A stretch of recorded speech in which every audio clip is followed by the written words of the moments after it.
You you have the power of the imaginative journey of the mind.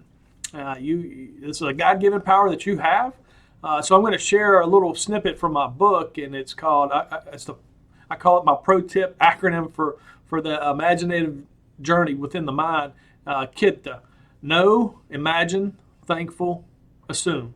So know what or who you want to be. Know who you truly desire to be.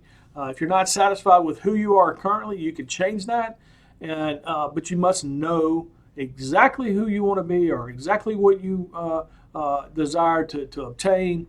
Whatever the big goal is in your life, I call it a God size, uh, uh, you know, knowing of who you want to be or what you want to do, what you want to accomplish.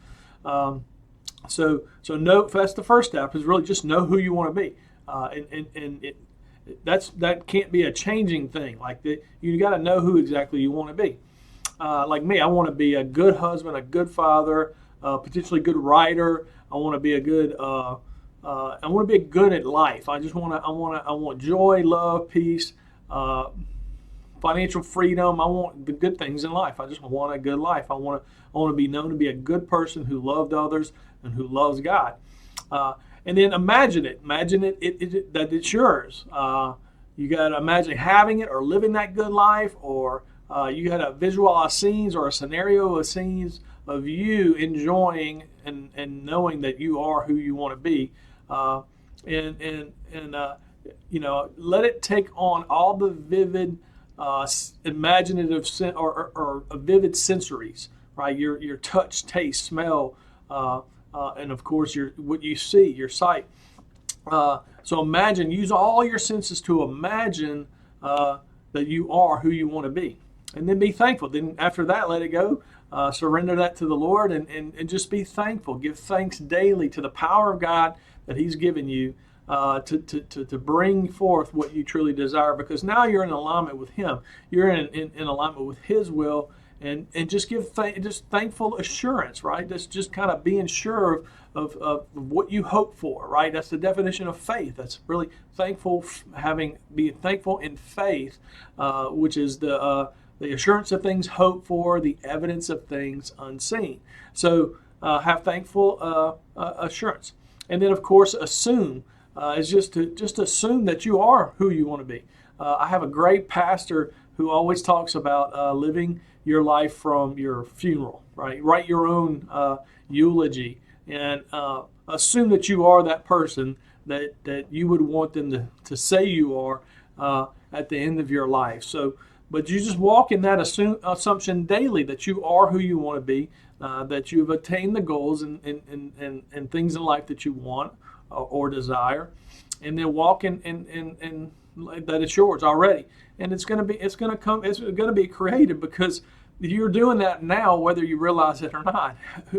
Who you are today is who you believe you are, and you've gone through a journey in your mind to get there. Positive thoughts and confidence is what it's going to produce the future that you receive, and then of course negative and complaints and all that stuff. The bad stuff is going to produce those results as well. So I like to think of your present. You're in the present. I think of eternity as past, present, and future. Right? Some people think of it as linear. I don't tend to believe it's a linear time progression that never ends. I think eternity encompasses all: the past, the present, and the future. And how do we visit the past? Can we visit the past, or can we access the past? Sure, we can. We do that through our memories and through the thoughts that we had, and sometimes we remember things not exactly right. Or we have foggy memories with something that was really long ago. But I can still remember the smell of my grandmother's house on a Sunday afternoon when I was 8 years old. I can see the kitchen and the backyard, and I can see the food on the table, and I can smell the smell of her house. Every house has a unique smell, and I can still smell that. So that's how you access the past. And in the present and the future is the same thing. Our thoughts, that's how we access the future. Right now in the present will affect or create your past. It's the wonderful thing about the present. So that to assume that you already are who you want to be, because the present creates your past and it creates your future. So as you're watching this now, in the now, you're creating your past. All right, because after an hour, this is going to be over, and you may think back on it, but you'll have a memory of watching this video. So you've created the past right now as you're watching this, and then of course how you're thinking about your future is going to create your future. So being in the present and assuming and walking daily in the assumption that you are who you want to be will really ultimately drive success in your life. So I just wanted to share that quick video, and I love God and I love you, and I just love people, and I'm just trying to encourage you to know who you are, and to define who you are, know who you want to be, and just imagine that you are the person that you want to be. Thanks. Have a good day.